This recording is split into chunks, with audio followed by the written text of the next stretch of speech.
I had started my journey expecting to find a graveyard of languages because I'd heard that languages are disappearing all over the world. What I found was a very rich, very appealing and very enticing forest of languages.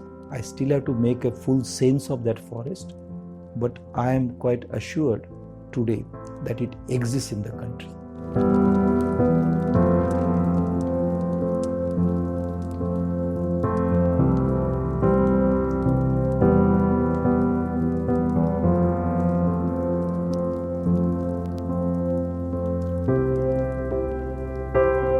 The 1961 census had 1652 mother tongues listed. The data of 1971 showed only 108 mother tongues. This meant that nearly over 1500 mother tongues, 1550 mother tongues had been concealed in the data disclosed by the census authorities in the 1971 census. I kept feeling very curious as to where have all these mother tongues gone. One day I sat down and decided to draw a map of mother tongues which had been concealed. And I noticed that the density of the concealed languages was in the middle of the map of India. We have the Indo-Aryan languages spoken in the north, Dravidic languages spoken in the south. But the zone in between seemed slightly problematic. I started asking myself why the two groups have not merged despite having lived together nearly for 3000 years. And then it occurred to me that the zone in between had kept them separate. And this zone is populated by tribal communities. This is the zone roughly running from Surat to Howrah, if you were to do a straight line, Surat on the map of India. And so I decided that I would quit my university job, move to tribal area, take up a notebook or a tape recorder in hand, go from village to village and document the languages.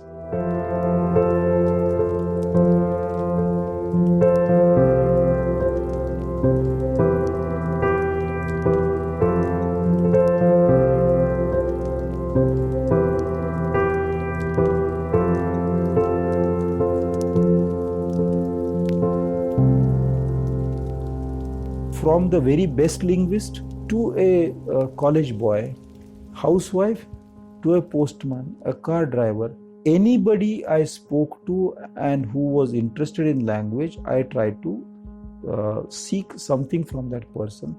With his or her help, reach a higher level of understanding. I think because of this kind of collective contribution, the project became successful. Of course, I did not accept everything that came my way because a lot of filters, scrutiny, verification, logical consistency, the linguistic frameworks, transcription, transliteration, all that had to be done.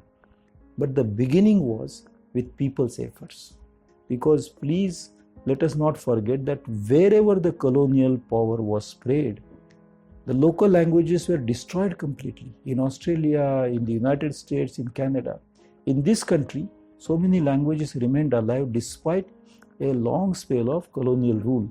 So the people of this country deserve the credit for all this work. In a way, this spirit is reflected in the Constitution of India with at present 22 languages in the 8th schedule. No other country in the world has so many officially recognized languages.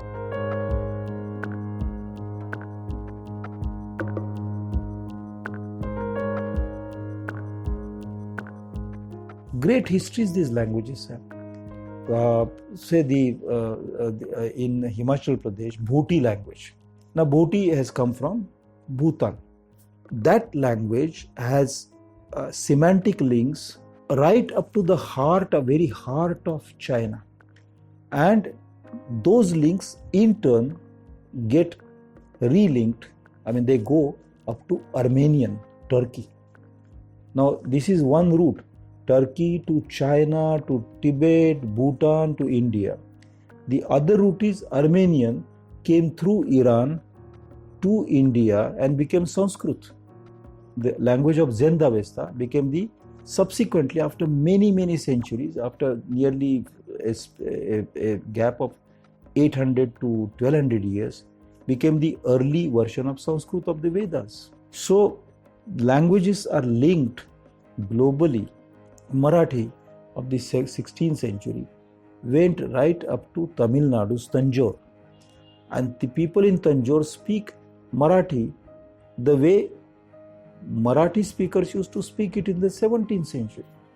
So, for instance, if we imagine how Shivaji Maharaj conversed with his colleagues, we can go to Tanjore and listen to that Marathi and imagine how he must have conversed. What was the conceptual framework?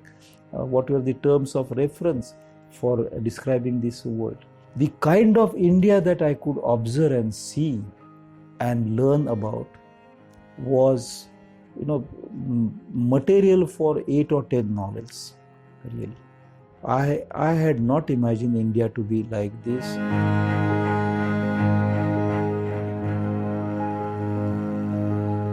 Invariably, when languages grow enormously, they start diminishing or dying. There is a principle which needs to be stated more systematically within the realm of linguistics, and that is, a language has its carrying capacity, and when a language starts carrying semantic load beyond its carrying capacity, it starts cracking up. This happened to the Latin language in Europe. All the vernaculars started growing and Latin started going down from the 7th century onward. There is no Latin left except in the church. Che la violenza, il rancore, la vendetta. This happens to every large language. The Chinese and the English and the Spanish will crack up and develop into different languages.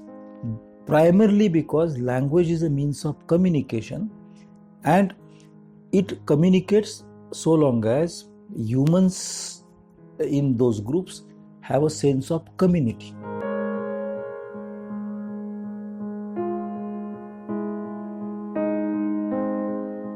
Nations don't make us human, languages make us human, but languages make us behave like civilized beings.